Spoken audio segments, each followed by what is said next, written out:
Ringkat ke Jingpynmih ban Kyntiew ke Kyntiew boarding elektrik ha ke jela ke jialang kenhun menteri ke Sorkar MDA2 ha ke nok pai sngi jong Elektrik rempang arjar pusau kalau Mynjur ya ke Meghalaya power policy arja pusau. Haba pentep ya kene sikilat pathai kubor menteri beri kmi ketanat MEECL u Abu Tahir Mondal ula ong bakene kan de kesien jam berthamai ya ketanat hadin khat sausnam.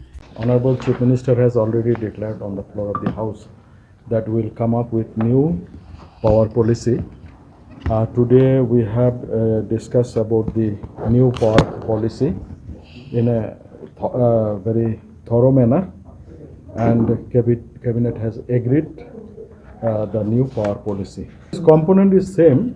Some new addition is there, as you are aware that our earlier power policy was not having anything called palm storage project.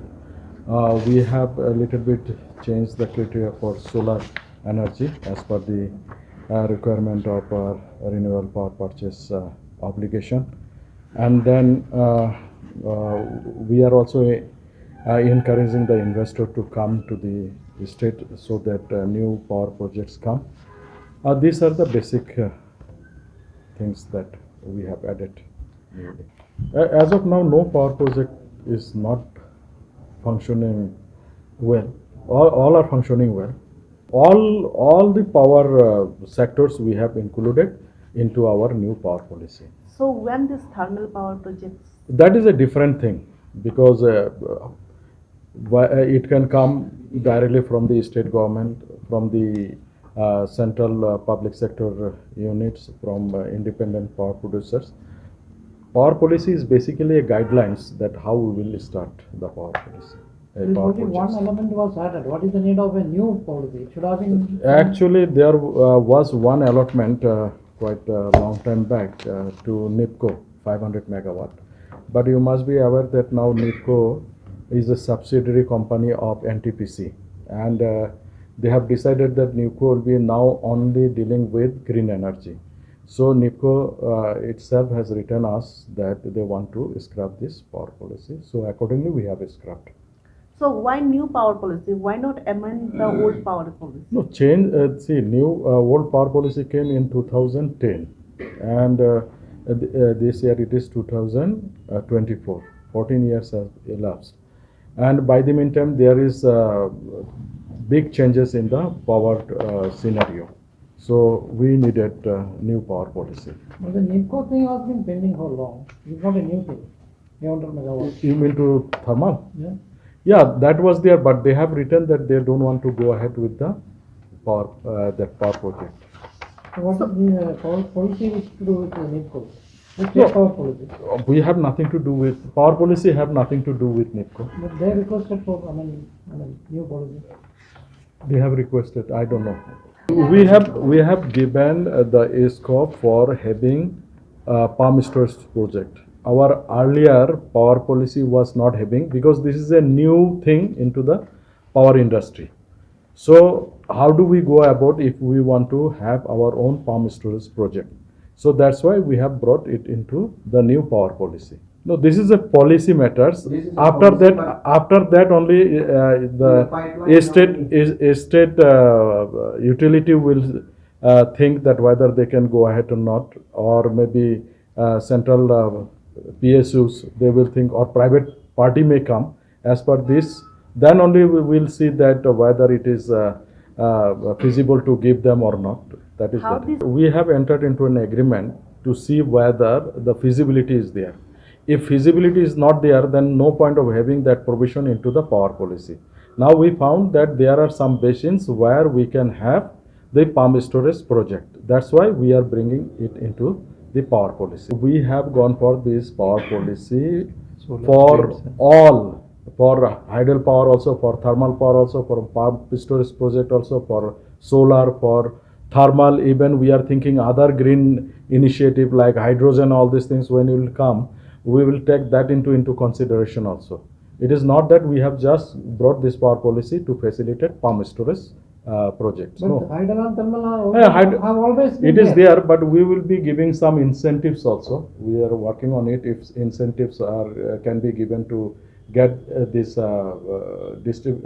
producer come in our state and invest. This will be more friendly. So from central PSUs or maybe IPP, independent power producer, may come and invest. All along last 10-15 years, we have not seen any power project is coming up other than Ganol from state side and also Riangdo from state side.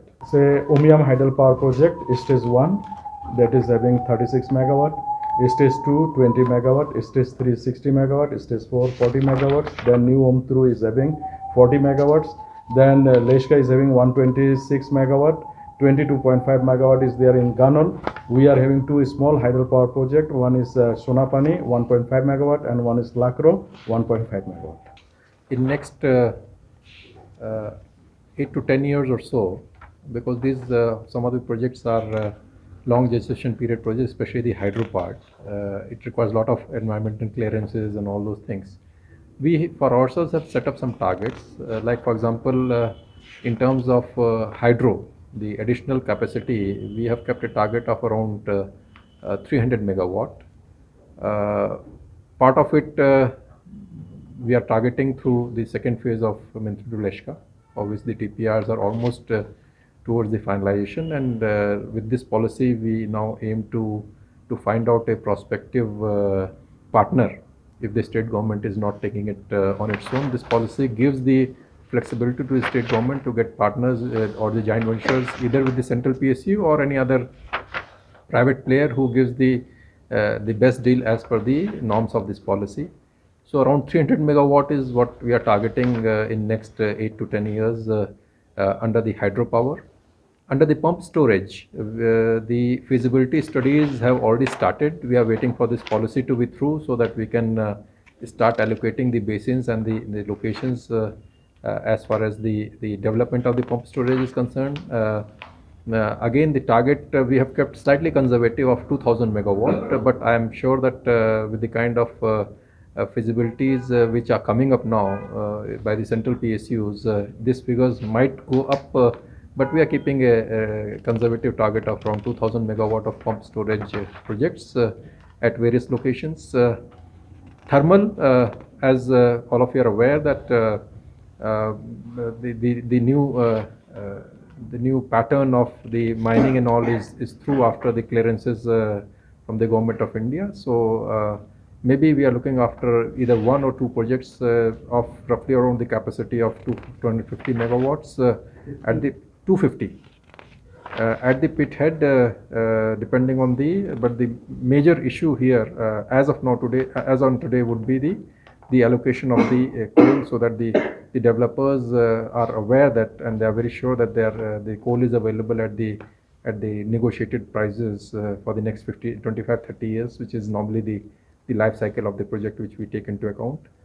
And then, of course, solar, we are looking something between 50 to 100 megawatt. We are not a very suitable state in terms of radiation, but there are certain locations wherein they are showing promising results in terms of setting up of those plants. So this is part. And of course, the wind is one. We have kept an enabling provision in this policy, so that tomorrow if some developer shows some interest, we should have a policy in place so that we can help them out and give the incentives which are there in the policy. The total potential is roughly around, not much, roughly around 80 megawatt or so. So let us see how much of it we can realize in the days to come.